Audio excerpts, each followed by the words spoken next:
Baba Saheb doctor Bhimrao Ambedkar की यात्रा, जीवन यात्रा, इतिहास और कार्य बारे में ज्ञान प्राप्त करेंगे। ऐसी महान नेता के जीवनी अंत तक सुने।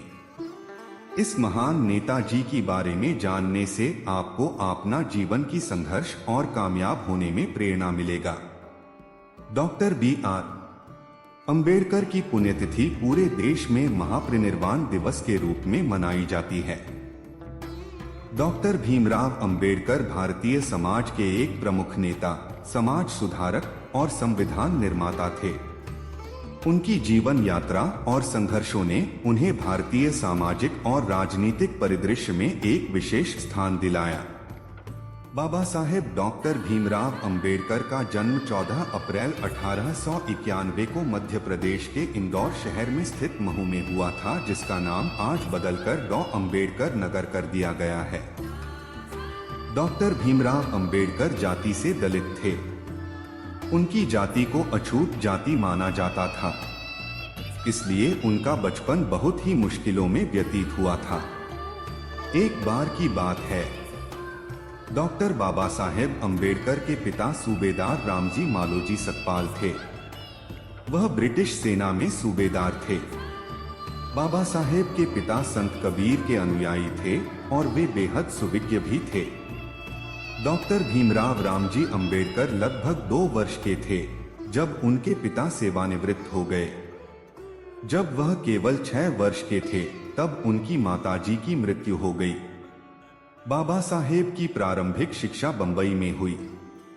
अपने स्कूली दिनों में ही उन्हें गहरे सदमे के साथ इस बात का एहसास हो गया था कि भारत में अस्पृश्य होना क्या होता है।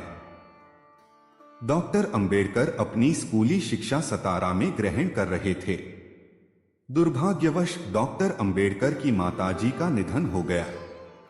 चाची ने उनकी देखभाल की। बाद में वह बंबई चले गए। अपनी पूरी स्कूली शिक्षा के दौरान वह अस्पृश्यता के अभिशाप का दंश झेलते रहे। उनके मैट्रिक करने के बाद 1907 में उनकी शादी बाजार के एक खुले शेड के नीचे हुई। डॉक्टर अंबेडकर ने अपनी स्नातक की पढ़ाई एल्फिंस्टन कॉलेज बंबई से पूरी की, जिसके लिए उन्हें बड़ौदा के महामहिम सयाजीराव गायकवाड़ से छात्रवृत्ति प्राप्त हुई थी। स्नातक की शिक्षा अर्जित करने के बाद उन्हें अनुबंध के अनुसार बड़ौदा संस्थान में शामिल होना पड़ा। जब वह बड़ौदा में थे तभी उन्होंने अपने पिता को खो दिया। वर्ष 1913 में डॉक्टर अंबेडकर को उच्च अध्ययन के लिए अमेरिका जाने वाले अध्येता के रूप में चुना गया। यह उनके शैक्षिक जीवन का महत्वपूर्ण मोड़ साबित हुआ। उन्होंने क्रमशः 1915 और 1916 में कोलंबिया यूनिवर्सिटी से M.A. और PhD की डिग्री प्राप्त की। इसके बाद आगे की पढ़ाई के लिए वह लंदन चले गए। वकालत की पढ़ाई के लिए वह ग्रेस इन में भर्ती हुए और उन्हें London school of economics and political science में D.Sc. की तैयारी करने की भी अनुमति दी गई, लेकिन बड़ौदा के दीवान ने उन्हें भारत वापस बुला लिया। बाद में उन्होंने बारेट लॉ और D.Sc. की डिग्री भी प्राप्त की। उन्होंने कुछ समय तक जर्मनी की बॉन यूनिवर्सिटी में अध्ययन किया। 1916 में उन्होंने castes in India, there mechanism, Genesis and development विषय पर एक निबंध पढ़ा। 1916 में उन्होंने national dividend for India a historic and analytical study पर अपनी थीसिस लिखी और PhD की डिग्री प्राप्त की।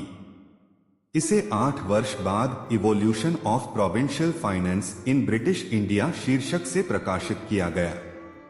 इस सर्वोच्च डिग्री को प्राप्त करने के बाद बाबा साहेब भारत लौट आए और उन्हें बड़ौदा के महाराजा का सैन्य सचिव नियुक्त किया गया, ताकि आगे चलकर उन्हें वित्त मंत्री के रूप में तैयार किया जा सके।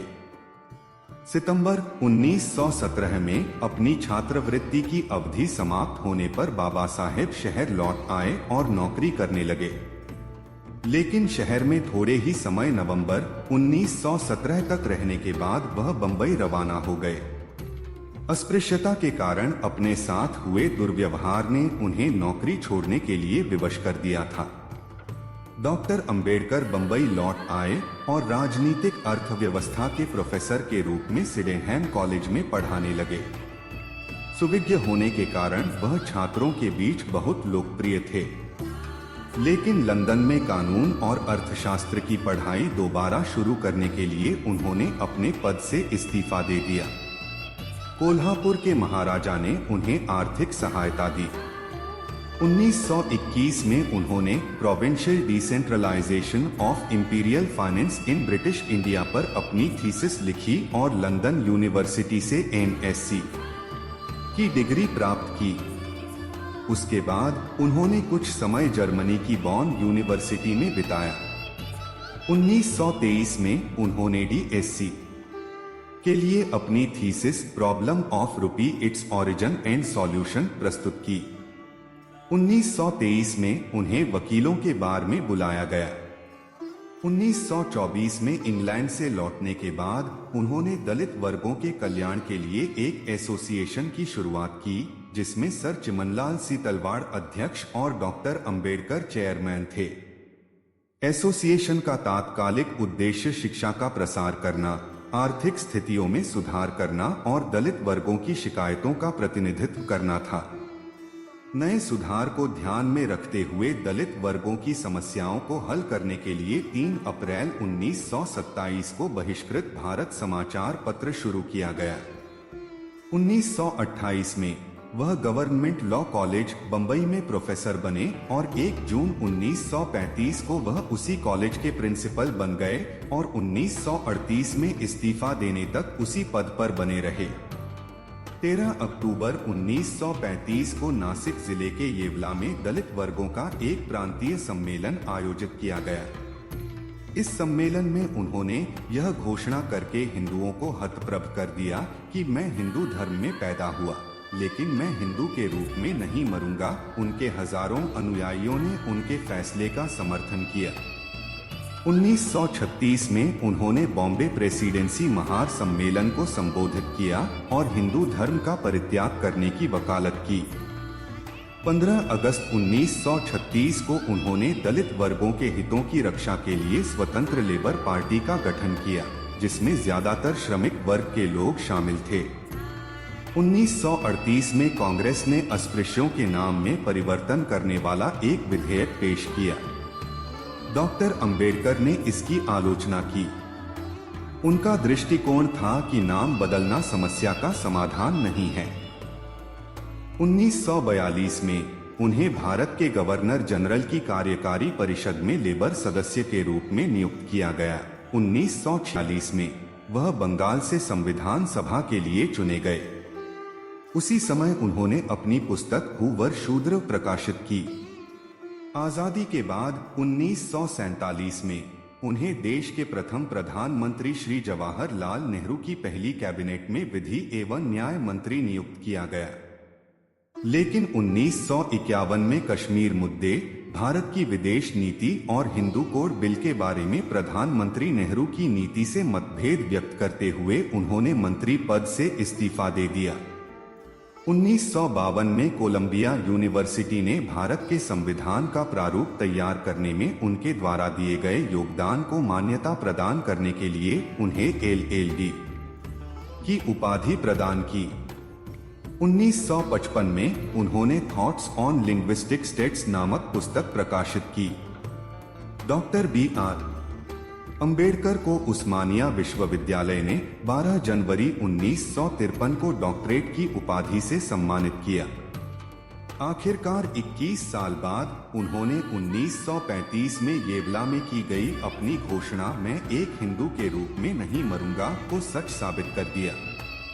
14 अक्टूबर 1956 को नागपुर में एक ऐतिहासिक समारोह में उन्होंने बौद्ध धर्म अपना लिया और 6 दिसंबर 1956 को उनकी मृत्यु हो गई।